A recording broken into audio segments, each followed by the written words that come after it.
Hey there, Algebra 1. Thanks for tuning in for another episode of Math with Mullins. Today we're looking at lesson 1.4, the distributive property. This is probably one of my favorite ones to deal with just because I just love the process. Nerd things. So learning objectives today. Use the distributive property to evaluate the expressions and also be able to use the distributive property to simplify expressions. First thing we gotta know is what is the distributive property. So for any numbers a, b, and c, we can take a and distribute it to b plus c or b minus c. That essentially means we can say a times b and a times c. So I like to do all these little arrows here to show I'm distributing to everything. The only difference is noticing when we subtract, we're doing a times a negative c, which makes this minus ac happen. You can also distribute from the back, but sometimes I like to rewrite it where the a or the number being distributed is in the front because I feel like it just makes more sense to me. That happens the same way with numbers. So you would distribute numbers, multiply, and then add or subtract them together whenever you're done. The symmetric property of equality also allows the distributive property to be written in reverse order. AB plus AC can be equal to A parentheses B plus C. So just a continuation of those properties from lesson 1.3 if you missed out on that.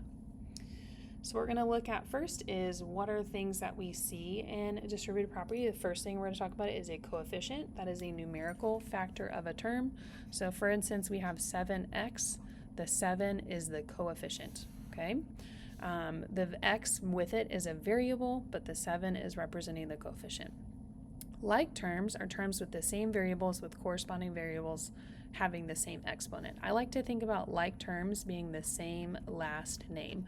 So if you have a friend and their last name is Watson, that would not be the same last name as Van Watson, okay?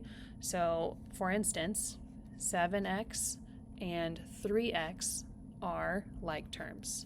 However, 7x and 3x squared are not like terms. So this is like, here are the Watsons, because the Watsons are maybe represented by the letter X, but in this case we have a Watson and a Van Watson. You notice how this last name just looks slightly different, so those would not be able to be combined together. The last piece we're going to see today is when an expression is in simplest form, it is replaced by an equivalent expression having no like terms or parentheses.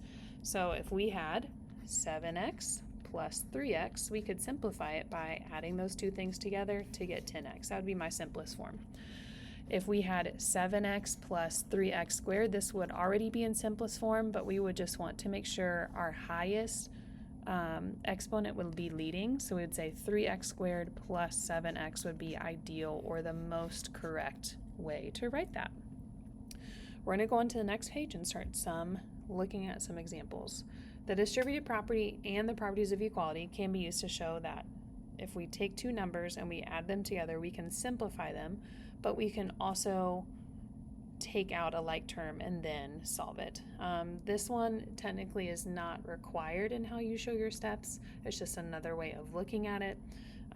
So the expression 6x plus 2x and 8x are going to be called those equivalent expressions because they can represent the same value for any value of the variable. So if x was equal to 1 or if x was equal to 2, if we plug that into 6x plus 2x, it would be the same thing as 8x, okay? So what we're going to do now is practice writing some algebraic expressions. If you can, go ahead and pause the video and try these on your own. And when you're ready to check example 3 and 4, go ahead and click play. So rewriting the 4 parentheses 5x minus 7 using the distributive property, then simplify. Here I'm going to show you every single step. And then as you get more comfortable with it, you might not have to show every single step. So the first thing I'm going to say is I need to do 4 times 5x. And then I'm also going to do 4 times a negative 7. The reason why that 7 is negative is because there's a minus sign right in front of it, and that's one way I like to remember how to do that. 4 times 5x is going to be 20x. Again, I can multiply these together, I just can't add them together. Multiplying and adding are two different things when it comes to like terms and non-like terms. And then 4 times negative 7 is negative 28. So the best way to write this expression would be 20x minus 28. Excuse me.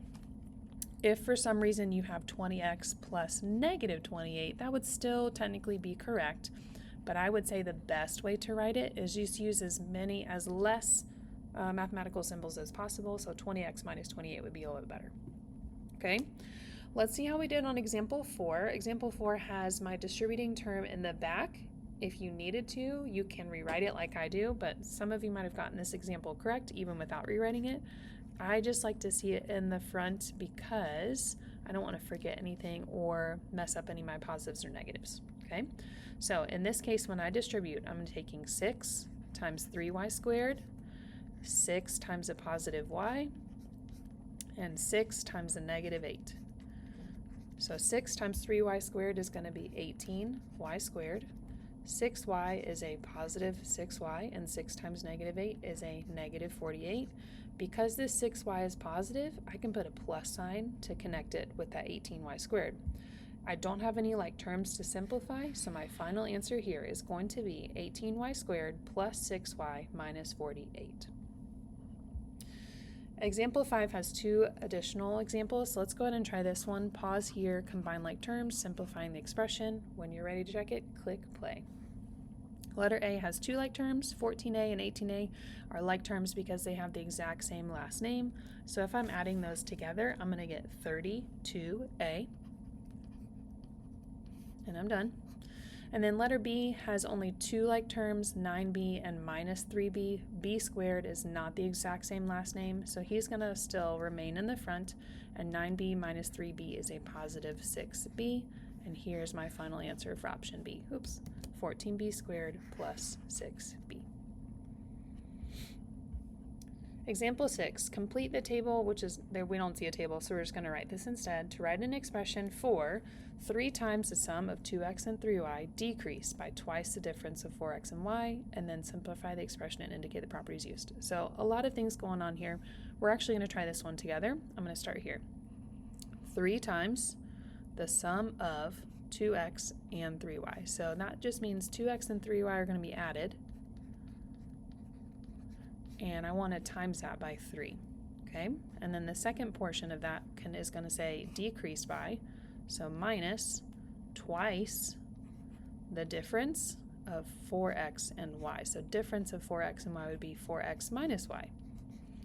Now what I'm going to do is I'm going to see 2 separate things that I've got to distribute. I'm distributing the 3 to the 2x and the 3y.